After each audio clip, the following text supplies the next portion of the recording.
Call the meeting of March 3rd, 2025 to order at 6 p.m. Please join me in the Pledge of Allegiance. I pledge allegiance to the flag of the United States of America and to the republic for which it stands, one nation, under God, indivisible, with liberty and justice for all.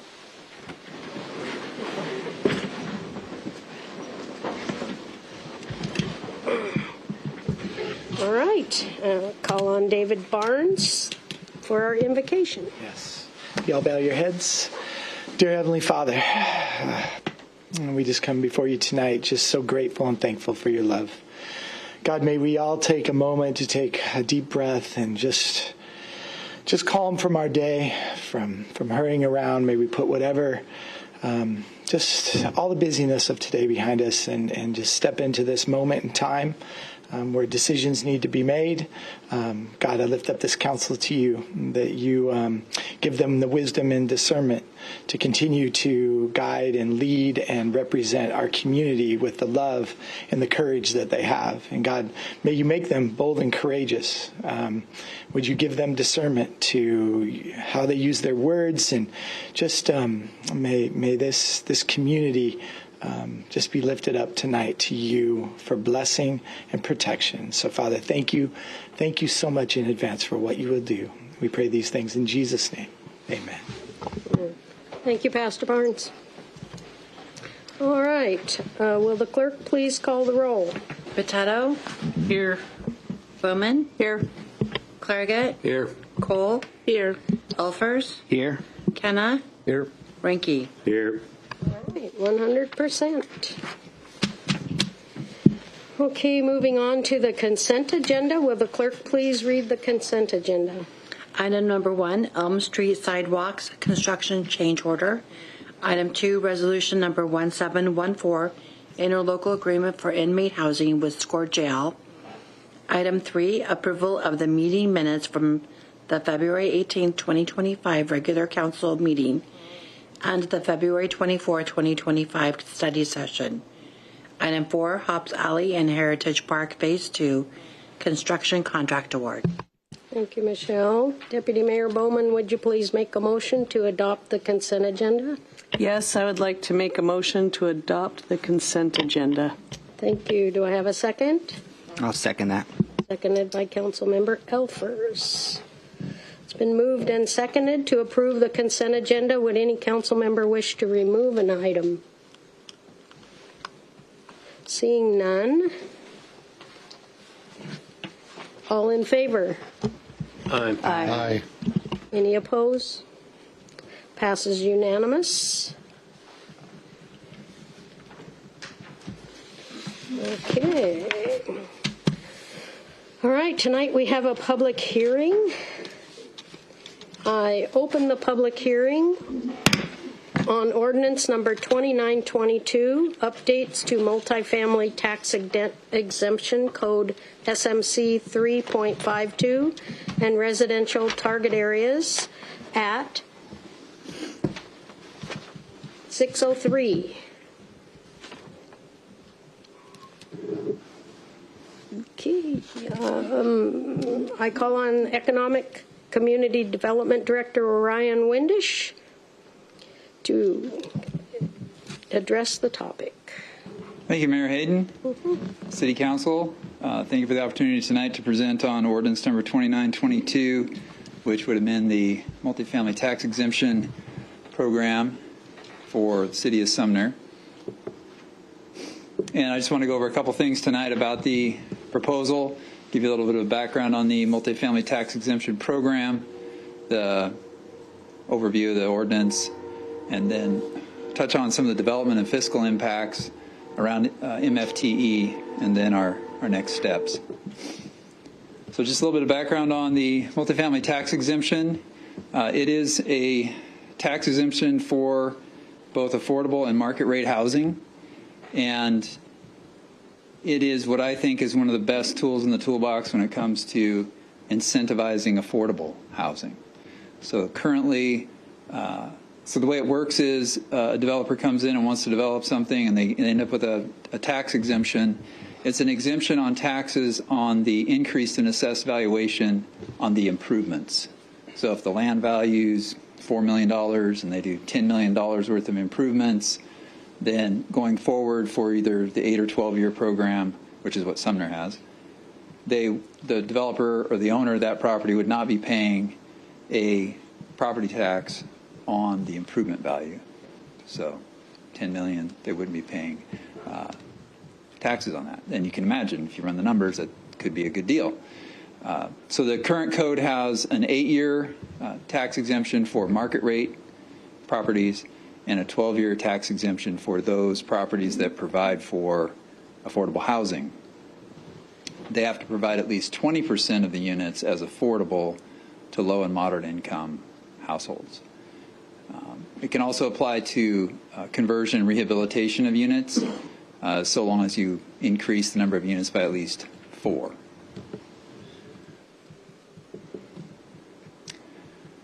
The first multifamily tax exemption code that was adopted originally was in 2019.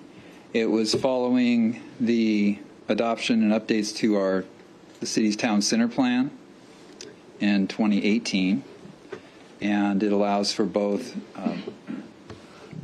exemptions for both the 8-year market rate option and the 12-year affordable housing option. In 2021, we undertook a housing action plan. We had a grant to take a look at housing needs in the city of Sumner, and one of the actions had to do with expanding the multifamily tax exemption program to the East Sumner neighborhood area. So that happened in 2022. And in 2024, many of you are on the council going through the process of updating, doing the 10-year periodic update. And as you know, over the course of the last few years, given the need for affordable housing in Washington State, a lot of new state law came down requiring us to accommodate all income bands in terms of affordability and other requirements. And one of the policy decisions that was made as part of the 2024 update was to look at some changes to the MFTE program. Thus, I'm here tonight to see if to present the ordinance that would implement those changes. I just want to touch a little bit on what affordability means, and this is obviously a pretty big topic. But generally, people say, well, what's affordable? Well, of course, what's affordable depends on what's your income. And typically, one should not be spending more than 30% of their gross household income, household income, on housing costs. And that would include a house payment or rent, plus homeowners' dues and utilities and those kinds of things. So that's a general rule of thumb, and it has some real implications when it comes to assessing whether a person is qualified for certain types of housing, and so that's kind of the rule of thumb in terms of affordability. We do have some success in the area of multifamily tax exemptions in Sumner. So in East Sumner, the Sumner Mill Apartments received a certificate of exemption. They built a total of 162 units, and this is over on the property that was formerly the Windmill Gardens area, north of the Windmill Bistro. And there's 162 total units. 33 of those units are affordable to low and moderate income households. So they came in under the affordable option, so they have a 12-year property tax exemption on that project. The Riverfront Apartments, which are across the street from McClendon's, that are currently under construction, it's around 120 units. I think it's 127 units. They qualified for a market rate 8-year exemption. Now, I want to point out that even if you're building market rate apartments, there is a value to that when it comes to affordability, in that it increases supply. If you can increase supply, that's really the problem, right? There's not enough supply and there's more demand, so the prices are up. That's one of the problems. And if you can create market rate at kind of the top of the market, because if you look back at our housing action plan, you look at our housing needs assessment, you'll see that a lot of people are actually paying down. They're renting down, they call it. They can afford more, but what's available is at a certain price, and they'll pay it. But if they had the option to move up, then they might move up. And that, of course, would create more room in the bottom and the lower tiers of the market, right? Not unlike somebody moving up with a house. They buy the bigger, more expensive house and open up maybe the more affordable house towards the bottom of the market. So even building market rate is good. It has value. So that's the apartments, riverfront apartments. We're approved for that. The Kincaid Apartments, which are the old Red Apple Market site across the street, is slated for 180 units, and the same developer who's doing Riverfront Apartments also applied for a market rate, 8-year exemption for the Kincaid Apartments in mixed use. So those are 3 projects that have taken advantage of the MFTE. Believe me, I have approached other developers, a lot of market rate developers. They're just not interested in doing affordable options, even if it gives you a 12-year exemption instead of 8. I assume they obviously know what they're doing. They're running numbers. They're making decisions. There's on the affordable side, there is some reporting requirements that may have something to do with it. But if the developer is interested in doing affordable and wants to go down that path, again, I think it's a good option. So there obviously are some potential fiscal impacts if you have a project that's worth, market assessed value of $20 million, like the Sumner Mill Apartments, and they're not paying taxes on $20 million. So what happens? And I won't be telling you that I'm the property tax expert in the room. I could get some help for that if we dig in too deep. But understand that either the tax burden shifts to non-exempt properties, so everybody who's paying taxes would end up covering the cost, the revenue that the exempt property doesn't pay. Or depending on timing and some other aspects, there may be a reduction in overall revenue and not just shifted to other non-exempt properties, but an actual reduction in revenue. And this can impact other taxing districts. So the city is the one who makes the decision on an exemption ordinance like we're looking at and we've already adopted. But it also can have implications for school district, library district, fire district, because those taxes are also exempt. And then I do want to point out that even though there's an exemption, tax exemption for 8 or 12 years, the project still pays other fees. They pay building permit fees, they pay transportation impact fees, park impact fees. They pay the real estate excise tax. There's a lot of other fees that get paid, and in addition to that, you have hundreds of units where people are going to live. They're going to live in town, and they're going to spend money, and that has its own kind of economic value as well.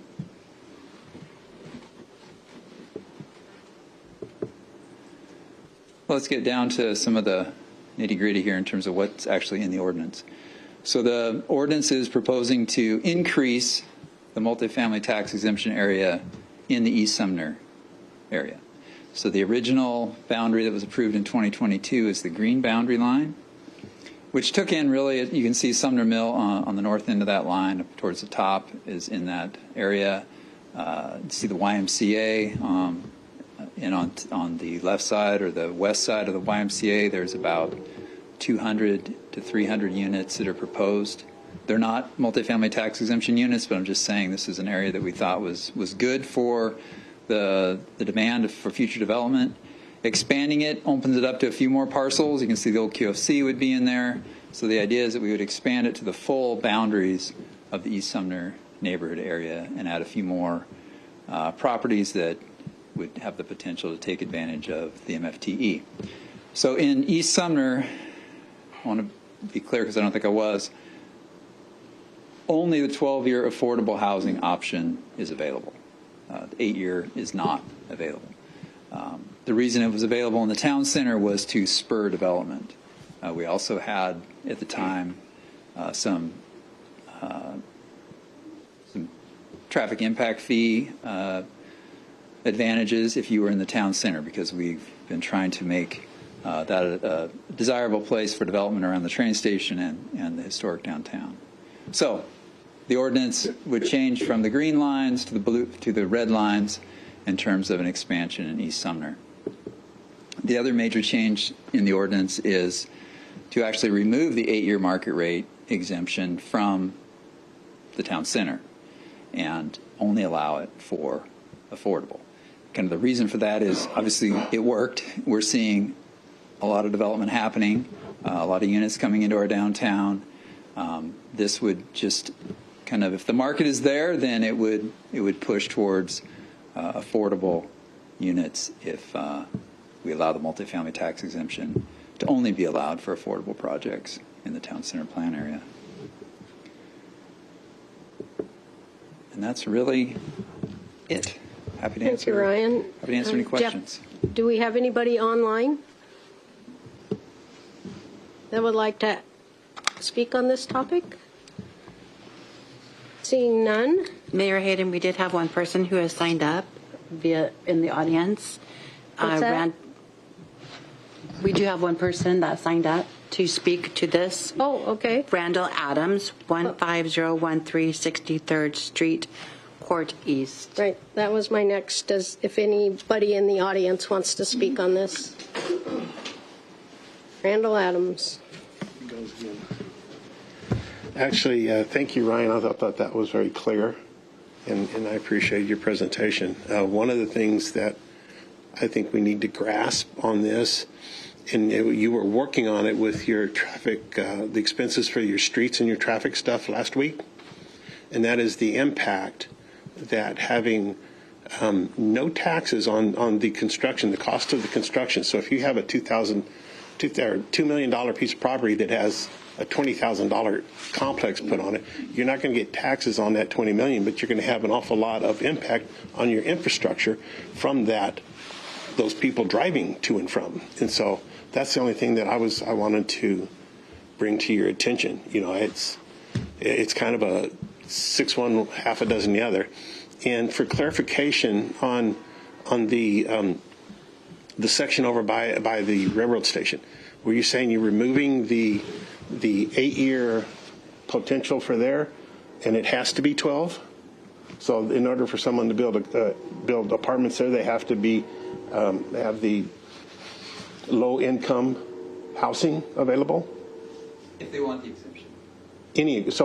So they have to have, if otherwise they get no exemptions. Correct. Is that correct? Okay. Well, that helps right there. Anyway, that was all. I just wanted, because it's kind of a yin and a yang for you guys to have to do is you're going to have traffic on because of and less taxes to help pay for the traffic that's being generated by them. So, and you already know how much fun we're having with paying for those things. And I guess I should thank you for actually listening to me when I said, hey, maybe we should go up 0.1% on our sales tax. No, I know that wasn't me. I'm just having fun. Thank you. Anybody else like to speak on this? All right. Can we ask a question? Sure. If you want to ask a question, you can ask a question. There's a large development across the street from the Y. Do you know if they're requesting any tax or looking into that possibility? They're not. They're one of the developers I was alluding to that is a market rate developer. Mm-hmm. Definitely let them know, and they probably already knew. Yeah. They had that option, and they are choosing to continue to just do market rate, no exemption, so that project will be fully taxed. Yeah. Thank you. I also just wanted to say this is the hearing, but actual action will be is slated for the 17th of March. Okay. Anyhow, Sorry. Thank you, Ryan. happy to answer any other questions. Did you want to ask him a question? Yeah, just a little bit technical, but I know that the legislature came out with income bans that we're trying to meet now on the housing, low-income housing. Which income bans does this satisfy on the current MFTE, and which ones That's a great question. So the current MFTE, you're required to rent to low and moderate income. So our median income right now is $83,285 median household income. And so 80% is like $66,600. And then low income would be at 60% AMI, and that's or less, and that's 49,000, almost 50,000 a year. So, yeah. Thank you, Ryan. You're welcome. All right. Anybody else in the audience? Okay. I will close this hearing at 6:20. Thank you, Ryan. And we move on to public comment. Michelle, will you please read the rules for public comment? The public comment period is your opportunity to speak to the council and the mayor on issues that are not on the agenda. When the clerk calls your name, please step up to the podium, and you will have 3 minutes to speak. As a reminder, this portion of the meeting is the council's opportunity to hear from the community and not a time to engage in debate. The council will not be answering any questions, and you may be directed to a staff member.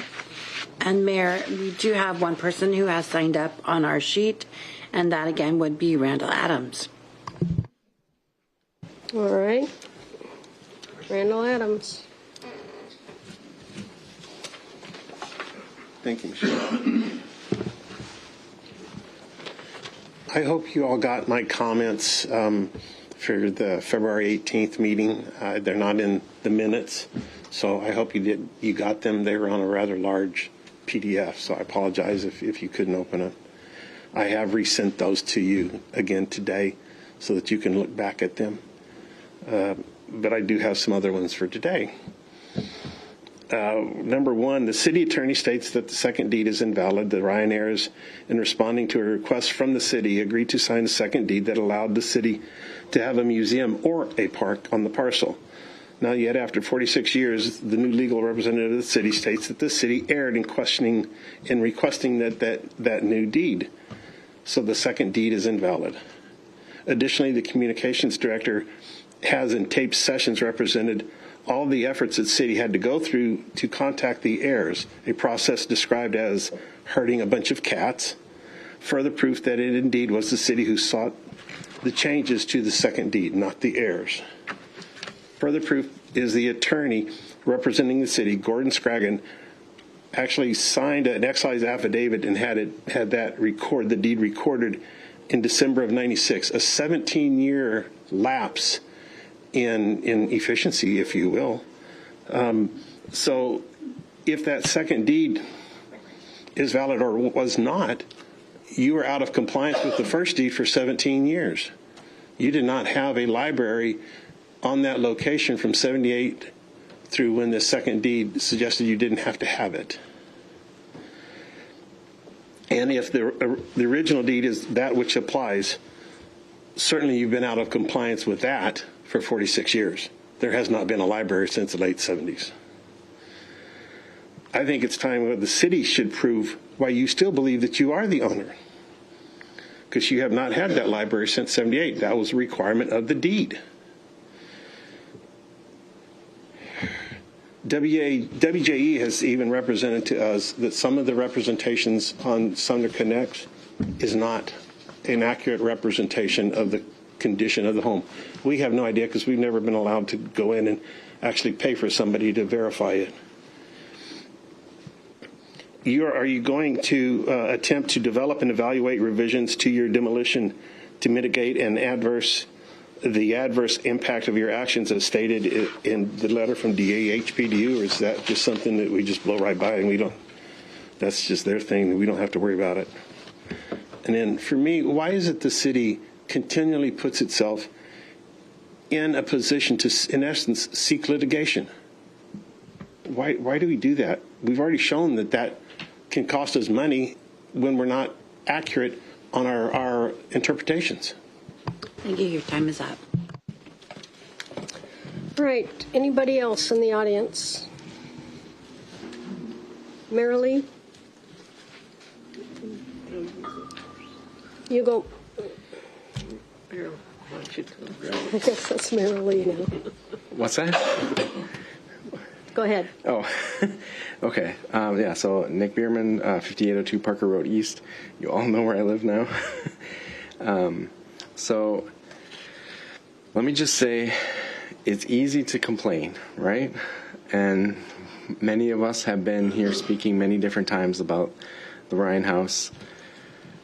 And the mayor and all council members ask you, you know that the sign went up today for the notice to authorize demolition. That you're all aware of that, right? That it all went up today. So it's easy to complain, but it's hard to come up with solutions, right? It's hard to come up with an alternate solution that is viable. We are doing that hard work right now. We're working every angle of this that we can to come up with solutions. And I know that we've had meetings and we've talked about this, and we will continue to seek those solutions and continue to find answers and present them in different ways to the city as we're able to. We also know that there's a public comment period that's open now until March 18th. So part of that is going to be this process of coming up with a solution.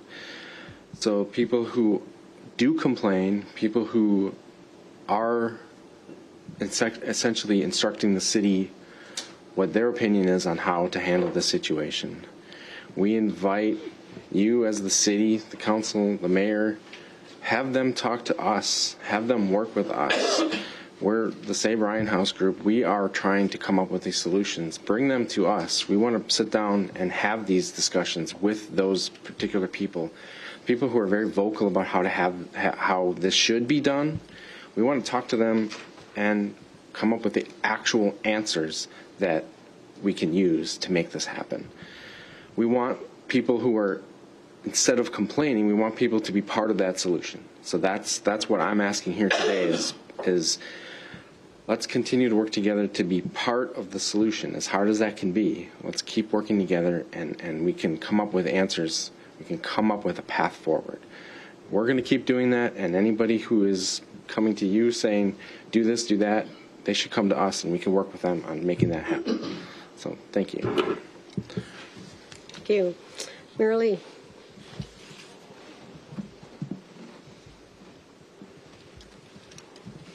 Madam Mayor, members of the council, I'm Marilee Hill Anderson from Sumner Bonnie Lake School District. Thank you for letting me speak, even though I didn't sign in. I apologize for that. I'm here to say thank you, and I'm here to offer an invitation. And you know it's Community Summit time, so you know that is what the invitation is about. But before I do that, I just wanted to thank you because I wanted to let everybody know that City Administrator Jason Wilson, Chrysanda Walker, Ryan Windish, as well as Councilmember Matt Kenna and Deputy Mayor Carla Bowman spent almost the entire day on Friday listening to over 125 students across 4 class periods at Sumner High School talk about the needs and strengths of the community that they live in. I'd be hard-pressed to find other city council members in cities that spend that much time listening to not only the students, but I call them future voters in the community. It really deeply touched my heart that you spent that amount of time. The facilitation you offered was very skilled. The kids just felt, students felt very listened to. And just really from the bottom of my heart, thank you very much. And I think we all really received some thoughtful input from our students about what they see, the lens that they're seeing our community through, and our schools, quite frankly. So we spent quite a bit of time after, I'm looking at my time here, after the session talking about that as well. I won't go over the details, but suffice it to say they hit upon some targets that we were somehow clairvoyant about when we arranged for our community summit agenda. So I will leave these with Michelle, our city clerk, and ask that she share these with you. Our 30th anniversary, 30th Community Summit is Thursday, March 13th at Calvary Community Church. We open from 4 to 5 with a Key Leaders Cafe. You're all invited, free coffee, and we would love to have you just mingle with people that are coming to look at the different agency displays. We'll have some students there as well. It's a great time to have really informal conversation. We break into 6 different breakout groups after for that. I want to thank Jason Wilson and Ryan for agreeing to facilitate a topic just about different projects that are happening in the city of Sumner. City of Bonnie Lake was so impressed that they're offering a group this year too, following in your footsteps. But we'll take a look at homelessness and the impact on students. How do we round up more folks to help with holiday needs and more here? So I'm running out of time, but really thoughtful groups. We'll then have our Community Unsung Hero Awards. Again, thank you to Mayor Hayden and to Jason for helping to select those individuals. It's going to be a great event. And our keynote speaker, Dr. Jean Sherritt, nationally known expert in education, especially in building those bridges between the K-12 environment and the world beyond high school. I'm done. Bing. Okay. You do need to pre-register. Just do that right here at the code, and that's so we have dinner for you. And thank you for your financial support as well of the event. Thanks. Thank you. All right, one last call.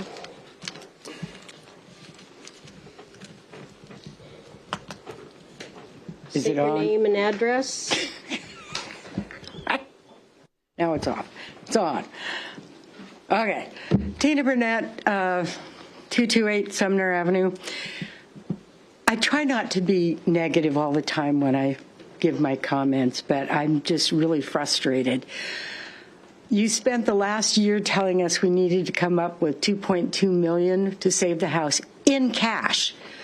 You stressed that pledges would not work, which of course put us between a rock and a hard place. As a 501(c), we can't return money if the project goal isn't reached. So nobody was going to give us money. Finally, very recently, you said, okay, pledges. But we have to get our ducks in a row. So now we're ready to do the pledges. We had to run it through our lawyers to make sure we were doing it legally. As a 501(c)(3), we have restrictions, such as we can't return actual money. So it's been very frustrating. We're now ready to start doing it, but you're ready to demolish it, and you never gave us a chance. You were always putting roadblocks in our way. It's like, I know you don't, or most of you don't want to tear down the house, but it sure seems like you've been trying to stop us from saving it. And it's been a bad day all around. And we've worked so hard. And we're not giving up. We're not giving up. On another note, I need to get with the chief later because last 1st of July, I put in a complaint about the abandoned house next door to me and how all their invasive blackberries were coming over the fence of all the neighbors. And it's March, and nothing has been done. The community service officers keeps telling me he's, reaching out to HUD and everybody else to take over this house, and still nothing. That's how many months since July 1st? A lot of months. And I would really appreciate it if somebody could do something, because we in the neighborhood do not want squatters moving in. And every day it looks more and more abandoned. Neighbors will, one neighbor pays her landscaper to mow the lawn just to make sure it doesn't look as abandoned. But there's ivy going up on the roof, all over the walls. It looks abandoned, and it's scary to us being so close to 410, too. There's homeless people that wander around. So, two things. Let us save the Ryan house and get some action on this abandoned house before squatters move in. Thanks. All right. Okay, we'll move on to ordinance number 2921. 2025-2026 budget amendment. Councilmember Botetto, would you like to make a motion? Yes, I make a motion to approve ordinance number 2921, amending the 2025-26 biennial budget. Thank you. Do I have a second? I'll second. Seconded by Councilmember Kenna. Call on Chief Financial Officer Cassandra Raymond. There Good she evening. is. Thank you, Mayor. So before you, ordinance 2921. This is the first quarter budget amendment for the 2025-2026 biennial budget. So our 25-26 biennial budget was adopted on December 9th of 2024. This gives us our operating plan, our work plan, our policy document for the next biennium. Why are we doing this amendment? We do quarterly budget amendments. We found that this is a great way to provide council a timely and really transparent view of the budget needs and any changes. It gives our staff the opportunity to review changes, revisit and revise their forecasts, adjust for programmatic changes, recognize new programs. We review our budget amendments in detail at the Finance and Personnel Committee. We dive down into the line items. And really, these budget amendments and the timeliness of them are an integral part of our overall financial management process.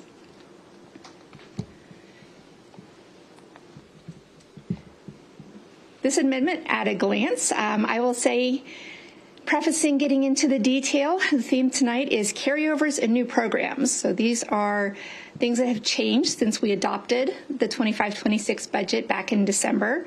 Overall, we'll be recognizing additional revenues of $1.383 million.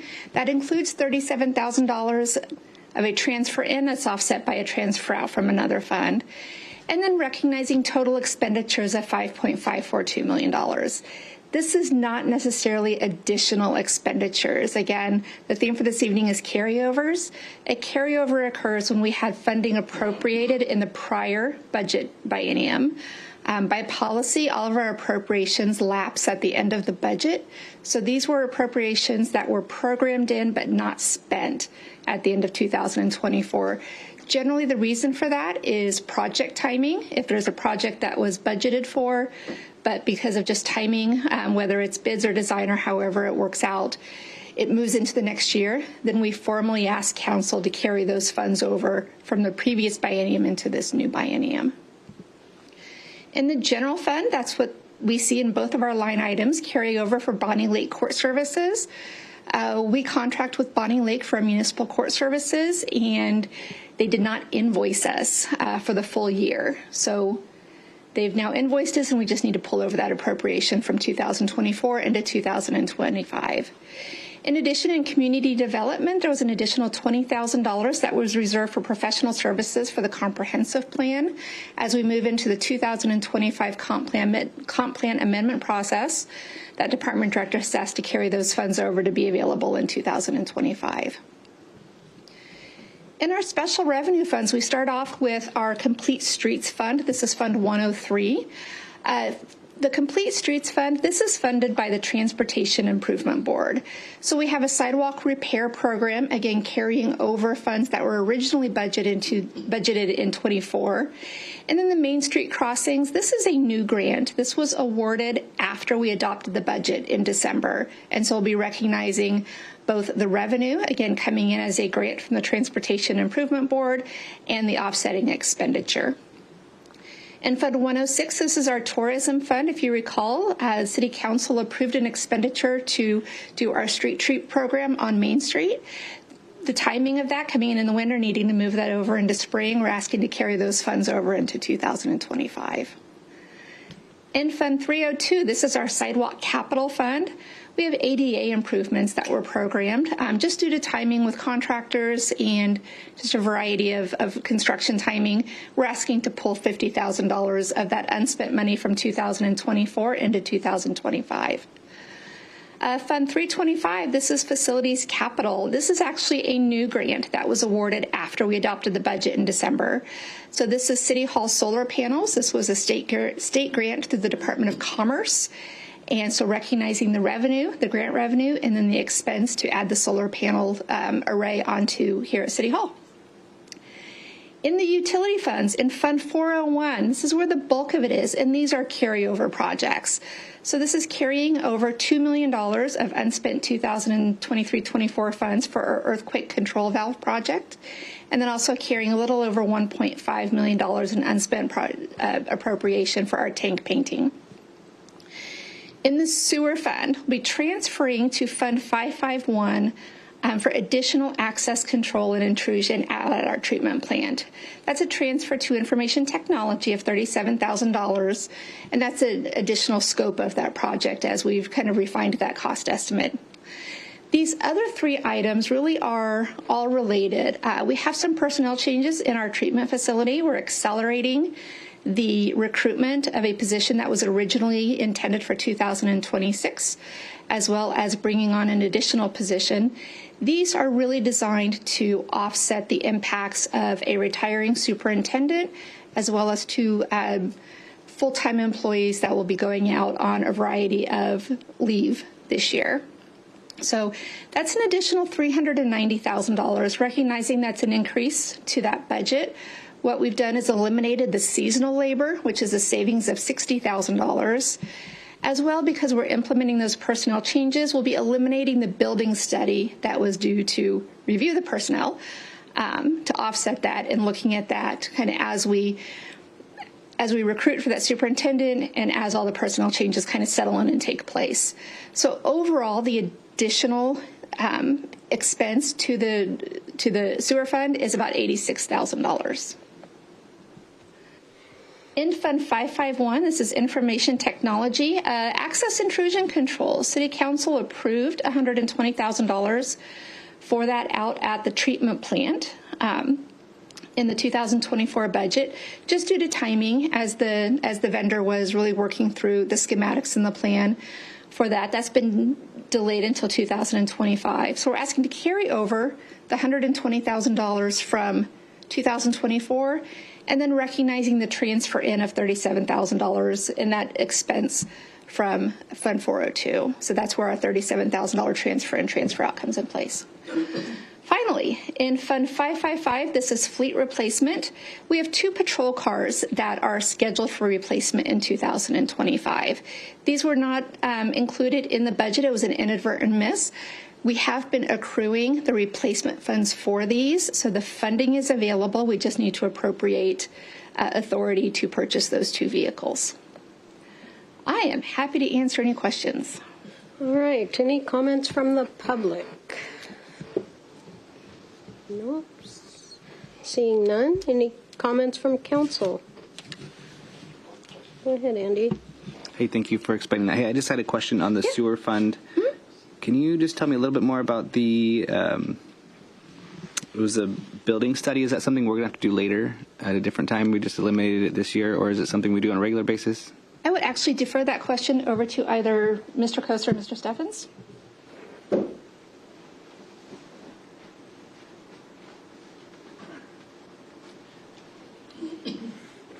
Good evening. Yes, the building study is something that we've been talking interested in for quite a while at the wastewater treatment facility, just to evaluate our different buildings and how some are more aged than others, and it ended up being a place that we have this staffing issue right now, where we have a couple folks going out. We need to keep our minimum staffing at the plant. We try to make all of our budget adjustments revenue neutral if we can, or try to as close as we can. We are going to take that study back and evaluate it during our next utility rate study and figure out where we can fit that into the future budget, whether it's 2026 or beyond. But the need was there for personnel rather than for the study. But we still feel like the study will be necessary in the future. Got it. So you're taking away a long-range type of planning cost and putting it into a short-term need. We had a short-term need, but we are going to look at how we're going to incorporate that long-term study into the next budget, into the next rate model. Okay. And really looking at either 2026 or beyond to do that work still. Thank you for explaining. Thank you, Michael. Anybody else? All right. Will the clerk please call the roll? Elfers? Yes. Cole? Yes. Ranky? Yes. Potato? Yes. Bowman? Yes.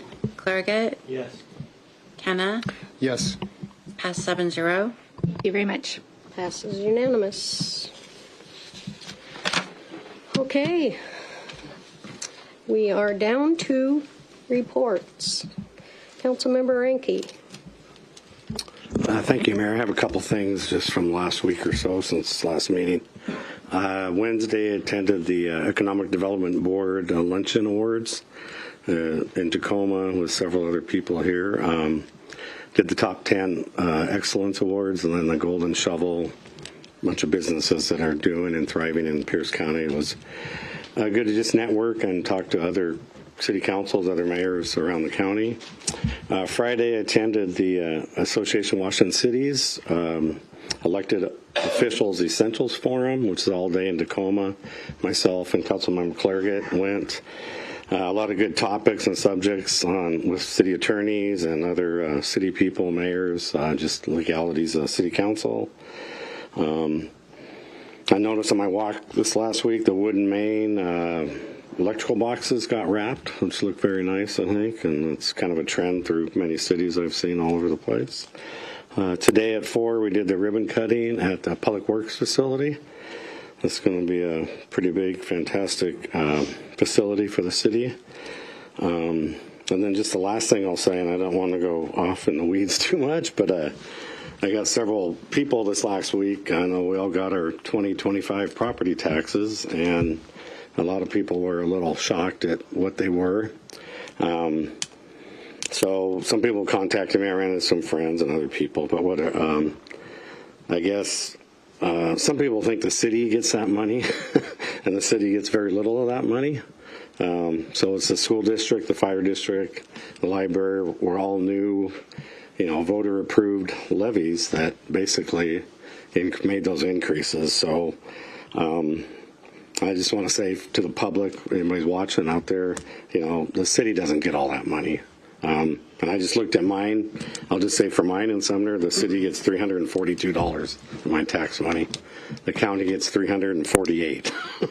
The rest goes to the school, the fire, and the library, basically, and a few other little things. So I just wanted to basically put that out there and let people know. I know a lot of people were really shocked at it, but if you look at the bottom of your statement, it says voter approved, taxes, and it gives a dollar amount, and it's majority of that amount is voter approved. So, and I just want to make people aware that the city doesn't get all that money because they all think we got all this money to do whatever with. So that's not the case. So that's my report for tonight. Thank you. Thank you. Deputy Mayor Bowman. Hi, yes, thank you. Like Councilmember Ranky said, a few of us went to the Economic Development Board for Pierce County. It was a great luncheon that we went to. I'll be representing the city of Sumner on that board now. So I really enjoyed meeting the people. City Administrator Jason Wilson and I went and met with the executive director the next day, and it was a good meeting. It's going to be I'm looking forward to sitting on that. And then to Mary Lee's point, Friday, literally, last year, Councilmember Cole and I went and some other folks, but this forum with these high school students, everybody should try and go to this. And if you can't participate, observe it. We have got a lot of very bright young people. I'm so impressed with what Mary Lee and others do to facilitate these sort of events. I mean, these are the citizens, future citizens of our community. They really know what's going on, the issues that they bring up, and it's thrilling to see how solution-oriented they are. And they have great ideas, and they're real ideas that could actually be implemented. But one of the things that impressed me the most was we were talking about a specific topic, and it was a group of young men sitting there. And during the conversation, one of the young people turned and looked at the other young person, and he said, we can vote. We can vote. I said, are you registered? Yes, we're registered. I said, then vote. I was so impressed that it dawned on them they could vote and make a difference. It's just a great experience, and I think I really appreciate being able to participate in that. So I would say thank you very much. With that said, a lot going on in the city right now. It's a busy time, so I would just encourage everyone to just stay in tune and keep up with all the good work. Thank you. Thank you. Councilmember Elfers. I don't have much to report, just enjoying the warm weather and getting outside and walking. So I just really appreciate that. And we have kind of dark Februaries, and so I appreciate the sunshine, even though the mountain's a little bit disappointing right now. Thanks. Councilmember Kenna. Yeah, and I'd like to follow up Deputy Mayor Bowman and also just say thank you to Mary Lee and the folks at the high school for putting that on. I had just a great time and learned a lot, just like other folks that helped facilitate it. I will say, just to kind of share some of the major issues that we really wanted to learn from the students, what they felt like was going well in the city, what were the great things about living here, and also some of the challenges or the things that could be improved. So what I heard, kind of those areas that are challenges or issues are homelessness and the impact that has on them, traffic, whether that's congestion, sometimes that's safety, not being able to see pedestrians, bicyclists, things of that nature, and then crime and just theft, break-ins, that type of thing. A lot of their points.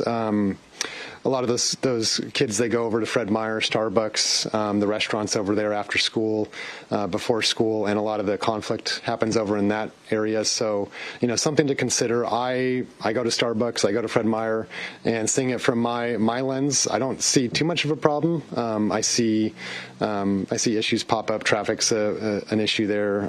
Safety getting across those crosswalks, of course. But really hearing it from the students gave me a new perspective. Just what the impacts to the young men and women of our community are. I will say that the things that they spoke to that they were proud of our community are the small town feel and being proud of being from Sumner and feeling like that's something to, oftentimes people in small cities kind of look up to the bigger cities or wish they lived. These kids don't. They love living here. They love the people here. They love that sense of pride and the culture that we have here. So I think that's something to really kind of think back on, and it was great to hear from them. Gave me, again, new perspectives. I'd also say something else the high school put on, I did not attend, but my wife and my young daughters did, was they did like an enchanted fairy garden on Sunday. And I did through the Bonnie Lake Parks and Rec, I did a daddy-daughter dance a few weeks back, which was just the time of our lives. Went out to the high school out there and they just got to be young kids and just have a fun night with their dad. And so this is my wife's turn to kind of have a little bit of a special experience. And the kids, I might have some of the details a little bit wrong, but the kids, to my understanding, put it all on. They used the culinary program there to provide the food and the snacks and everything, and so they just had a wonderful time. So just kudos to the high school for putting on a couple of great events. Lastly, the girls basketball team is making it to state, or just got past the first round. I think they beat the top seed Davis out in Yakima. So I think they'll be playing, I marked down, Thursday at 5:30. If anybody can get to Tacoma, I would highly encourage you. I'm really hoping that we can follow up that state football title with the girls basketball one. That would be pretty cool. So congrats to the high school on a lot of great things going on there. Councilmember Clergett. Nothing tonight. Councilmember Cole. No report tonight. Councilmember Potato. Yeah, I have to agree with everybody about the teen forums. I've attended a number of them for many years, and one of the reasons that we do have a Y in Sumner is because of all the comments we got from the teens, and we included that in our some of the grant applications. And then I would encourage anybody in the community to sign up to go to the community summit. It's a great way to really understand what's going on in Sumner and also in Bonnie Lake and the whole school district. And it's, I think, one of the best things that makes our community very strong. So I'd encourage you to do that. All right. Thank you. City Administrator Jason Wilson. All right. Thank you, Council. Good evening. Coming up next week at our study session, we're actually canceling that, so all of Council can attend the Community Summit on Thursday, March 13th. Just to echo, please sign up. Please come join us, from the public. It's always a good time and interesting to hear everything that's going on in our communities. On the commission front, the Planning Commission is meeting this Thursday at 6 p.m. The only thing on their agenda is to approve the 2025 comp plan update docket. So that's something we discussed at study session last month. I also want to plug that on March 11th, the city, along with Pierce County and SHAPE, will be hosting a property tax exemption seminar. Once again, it's March 11th at 9 a.m. It's going to be at the Senior Center. For the public, just so you know, to qualify for a property tax exemption, you must be over 61 years of age or fully disabled and have a gross household income at or below $64,000. More information, including on how to RSVP, can be found on our website. On the legislative front, we are nearing the midpoint of the legislative session. Essentially, in the next 10 days, bills must pass out of their chamber of origin to stay alive. We've spent a lot of time in the last few meetings going through a number of proposed bills in Olympia, but I do have some good news to share. The Transit-Oriented Development Bill, which is House Bill 1491, we're very pleased that Representative Cindy Jacobson, who represents us in the 25th Legislative District, proposed an amendment that greatly benefits us. Her amendment changes the definition of what constitutes a rail station area. And that's important because our commuter rail station is part of that rail station area. And what the amendment is, it reduced the rail station area to a quarter mile for cities that are under a 15,000 population, which is Sumner. Prior to that amendment, the city would have had to allow increased housing density and decreased our parking regulations within a half mile of the station. And that would have greatly impacted our historic neighborhoods. So this amendment definitely falls more in line with what our current town center plan area is. So a special thank you to Representative Jacobson for getting that amendment through committee. And I also want to thank Community and Economic Development Director Ryan Windish. He's testified a number of times on that bill and helped make sure that amendment was crafted to benefit our community. Happy to answer any questions. Any questions for Jason? No? You're free. All right, thank you. All right. I'm excited for our new public works facility. We did have the groundbreaking today and replacing a very undersized building with something that can hold all of our excellent public works employees and be ready for serving our public is going to be awesome. So I'm excited for that, and I, too, hope to see everybody at the Community Summit. With that being said, meeting adjourned at 6:57.